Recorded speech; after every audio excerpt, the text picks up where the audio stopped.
Hey everyone, welcome back to Go English. I'm Mizu. And I'm Lucas. How's your week been, Mizu? Honestly, so busy. I went out yesterday and forgot my water bottle, and I got thirsty literally every 10 minutes. That sounds very you. Did you at least buy something to drink? Yeah, I stopped at this tiny cafe and asked, "Can I get some water?" And let me guess, 5 minutes later, you also asked, do you have any napkins? Exactly. Okay, guys, did you notice something there? Because that conversation was not random. We actually planned it. Yup. We intentionally used some really common English sentences. And today's challenge is, did you catch the difference between some and any? Because native speakers use these words constantly, but most English learners still hesitate in real conversations. Textbooks often teach it like this. Use some in positive sentences, use any in negative sentences and questions. Which is technically true, but then real life happens. Because people say things like, can I get some water? Do you have any napkins? Do you want some coffee? I don't have any time. And suddenly, learners start thinking, wait, why does this sound natural? That's exactly what we're fixing today. Not robotic grammar rules, not textbook English. Real English. The kind people actually use at cafes, at work, while texting, traveling, dating, basically everyday life. And once you understand the feeling behind some and any, you stop translating in your head every time you speak. So relax, grab a coffee, and let's learn some real English together. And if you enjoy natural English lessons like this, don't forget to like, subscribe, and join the Go English family. The city just keeps moving, doesn't it? The city just keeps moving, doesn't it?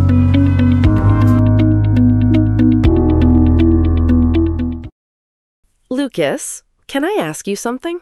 That depends. Is this another one of your emergency questions? Very serious question. If I go to your house and you don't offer me coffee... Wow. So our friendship just ends like that? Immediately. Blocked everywhere. Okay. First thing I'd say is, do you want some coffee? Exactly. Not, do you want any coffee?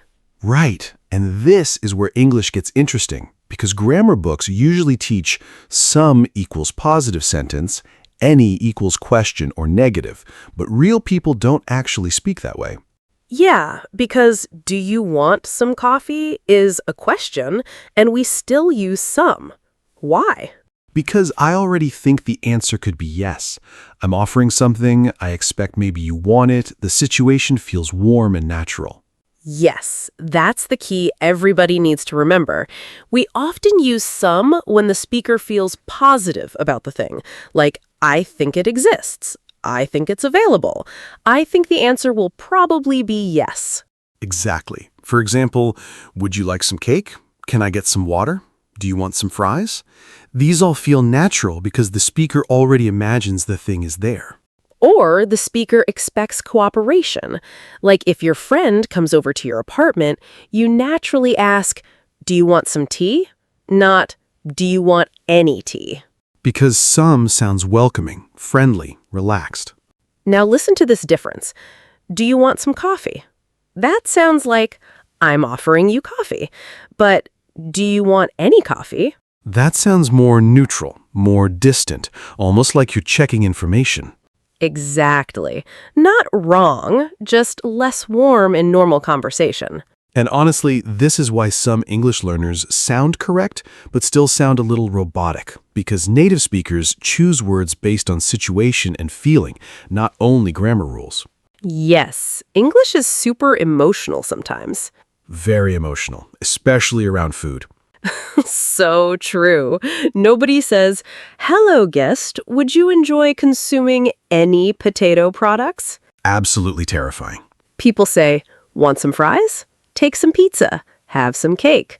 Short, warm, natural. So here's the easiest way to remember it.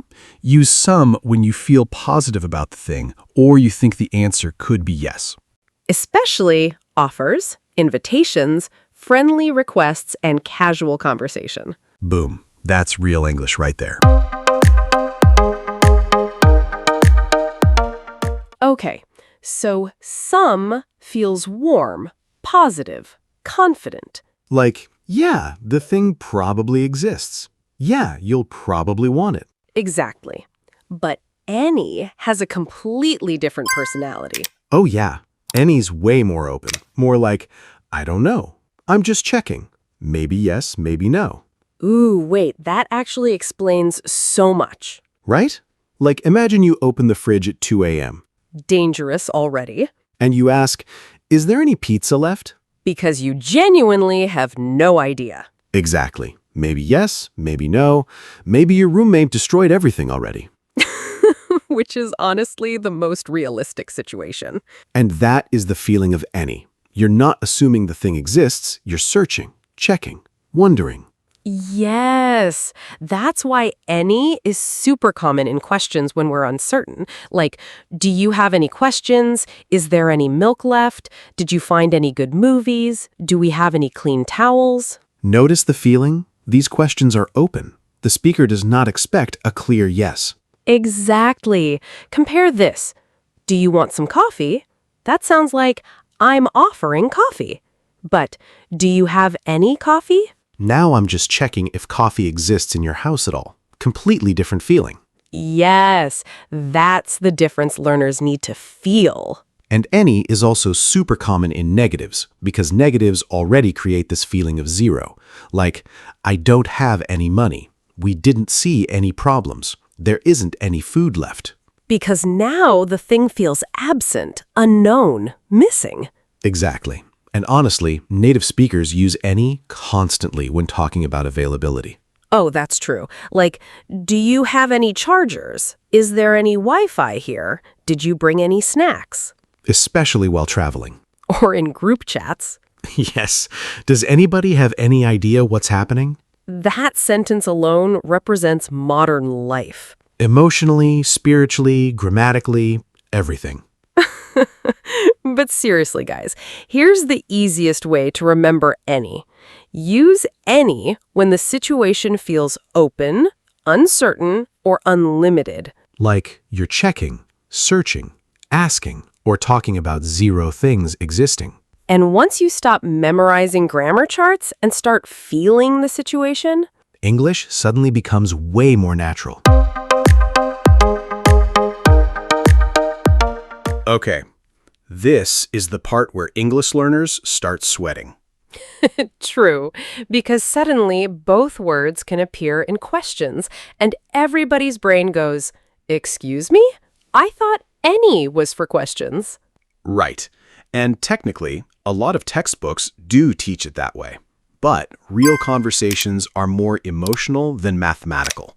Yes. Native speakers don't choose between some and any by thinking, "Ah, yes, interrogative sentence structure detected." Nobody talks like a grammar robot. People choose based on feeling, expectation, and situation. Okay, listen to these two questions carefully. Do you have any water? And do you have some water? Both are possible, but they feel different. Do you have any water? Feels neutral. I'm simply checking. I have no expectation. Maybe yes, maybe no. Like if you walk into an office or a store, you don't know the situation yet, so you naturally ask, "Do you have any water?" Exactly. Very normal, very neutral. But now imagine this. You've been walking outside for 2 hours. It's hot. You look exhausted. You go to your friend's house and say, I'm so thirsty. Do you have some water? Now the feeling changes completely, because emotionally you already hope the answer is yes. Yes, that's the secret. In questions, some often appears when the speaker expects, hopes, or wants the answer to be yes. And that's why some sounds warmer and more personal in many questions. Especially offers, requests, and emotional situations. Oh, wait, that's why people say, "Can I have some coffee? Could I get some ketchup? Would you like some dessert?" Exactly. Those aren't cold information questions, they're human interaction questions. Yes, that's such a good way to explain it. Now, compare these two. Do you have any snacks? Versus, do you have some snacks? The first one sounds like I'm checking inventory, Exactly, like you're working at a supermarket. but the second one feels more like, please tell me you have snacks because I'm starving. Yes, there's emotion behind it. Hope, expectation, desire. And honestly, this is why advanced English sounds smoother. Native speakers subtly change words depending on mood and situation. Without even realizing it. Because language is emotional first, grammar second. So, here's the easiest way to remember questions. Use any for neutral checking. Use some when you hope, expect, or want the answer to be yes. And once you feel that difference, these words suddenly become way easier. Okay, now let's leave grammar world completely. Yes, no more textbook universe. Let's talk about real life, because honestly, this is where you'll hear some and any every single day. Like coffee shops, text messages, travel, work, late-night food emergencies. The most important category. Obviously, coffee shop. Okay, Lucas, you're ordering coffee. Go. Can I get some extra napkins? Perfect, because you already expect the cafe has napkins. Right, I'm not investigating a mystery. I'm requesting something real and available. Now listen to this. Do you have any oat milk? That feels different immediately. Yeah, because now I genuinely don't know. Maybe they have it, maybe they don't. Exactly. That's the feeling of any. Checking availability. Honestly, English becomes so much easier when you stop memorizing rules and start asking, am I offering or am I checking? Boom. That's the lesson right there. Okay, normal couple conversation at home. We need some eggs. Which usually means somebody wants breakfast immediately. Always. Now compare, do we have any butter left? Again, we don't know, so we check with any. And native speakers do this constantly around the house. Is there any coffee left? Do we have any clean plates? I need some paper towels. Honestly, adult life is just asking where things disappeared to. Texting. Texting example. You message your friend, do you want to watch some movies tonight? That sounds relaxed, friendly, like a fun suggestion. Exactly. You already imagine the activity happening. Now compare, sorry, I don't have any time today. Classic adult sadness. Too real. But notice, negative sentence, any feels natural, because the time is basically zero. And native speakers say this stuff all day long. I don't have any energy. I don't have any money. I don't have any battery left. Modern civilization is collapsing sentence by sentence. Travel. Airport mode activated. I need some cash. Because you already know cash exists. You just need it. Exactly. But then, do you have any Australian coins? Now you're checking. Maybe yes, maybe no. And travel English uses any constantly. Do you have any recommendations? Is there any Wi-Fi here? Did you bring any medicine? Traveling is basically one long grammar lesson. Now, office English. I have some ideas for the meeting. That sounds confident, positive, constructive. Even if the ideas are terrible. Especially if the ideas are terrible. True. Now compare, do you have any updates yet? Perfect work English sentence, because you're checking for information. You don't know if updates exist yet. And once you start noticing this pattern, you'll hear some and any everywhere. Not as grammar rules, as feelings. Some, positive, available, offering, expecting yes. Any, open, uncertain, checking, or zero. That's real spoken English right there. Okay, this next part might completely change the way you hear English. Like seriously, if you understand this pattern, some and any suddenly stop feeling random. Because native speakers actually follow a hidden emotional pattern, not consciously, but constantly. Yes, and the pattern is this. Some often feels like moving towards something. Any often feels like checking possibility. That's it. That's the secret. Okay, wait. Let's make this super easy to feel. Imagine you're hungry. Always easy for me to imagine. Of course. Now listen. I want some food. That sentence moves toward food. The speaker already imagines the food, wants the food, feels connected to the idea. Exactly. Same with, I need some help. Let's buy some snacks. I'm craving some coffee. All of these sentences feel active, like the speaker is emotionally leaning toward the thing. Yes, that's why some often feels warm, direct, and confident. Now compare that to any. Do we have any food? Totally different energy. Now we're checking possibility, not moving toward the thing. We genuinely don't know. Maybe there's food, maybe there isn't. Maybe somebody ate everything at midnight again. The true human experience. Exactly. And listen to these. Did you see any messages? Are there any seats available? Do you have any batteries? Every sentence feels open, searching, checking, exploring possibility. That is why any feels less emotionally attached, because the speaker hasn't mentally grabbed the thing yet. Oh, that's good. With some, the thing already feels kind of real. With any, the thing is still uncertain. Yes, that's the difference learners need to feel, not some positive, any question. Because honestly, real English is way more human than that. Native speakers are constantly thinking, am I moving toward this thing, or am I checking whether this thing even exists? Exactly. And once you hear that pattern, you'll start noticing it everywhere. At restaurants, at work, while traveling, even while arguing with your family. Especially while arguing with family. Did anybody eat my snacks? The sentence powered entirely by any. Pure emotional grammar. So here's the easiest summary ever. Some equals the thing feels real, wanted, close, or expected. Any equals the thing feels unknown, possible, or uncertain. And honestly, that's how native speakers really feel these words. Okay, enough explaining. Let's just talk normally. Yeah, real conversation mode. Hey, are you doing anything after this? Not really. I kind of want to get out of the house, though. Same. I need some fresh air. Honestly, me too. I've been sitting in front of my laptop all day. Do you want to grab some food or something? Yeah, I'm down. Do you have any place in mind? Maybe that new Italian place near the river. Oh, yeah. I heard they have some really good pasta. Okay, wait. Do they have any vegetarian stuff? Yeah, I think so. My friend ordered some mushroom pasta there last week. Nice. Also, I need some coffee. I'm so tired today. You always need some coffee. That is true. Actually, wait.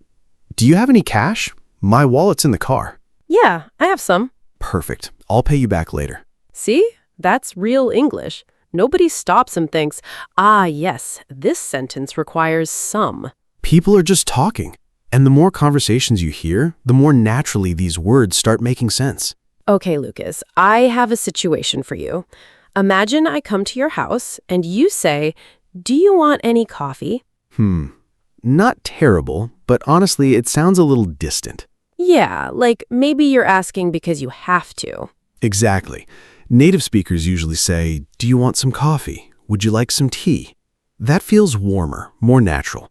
Because when you offer something, you kind of expect the person might say yes. Right. That's why some sounds friendlier there. Okay, next one. I don't have some money. Oof. Yeah. Native speakers wouldn't say that. It sounds strange immediately, right? Yeah.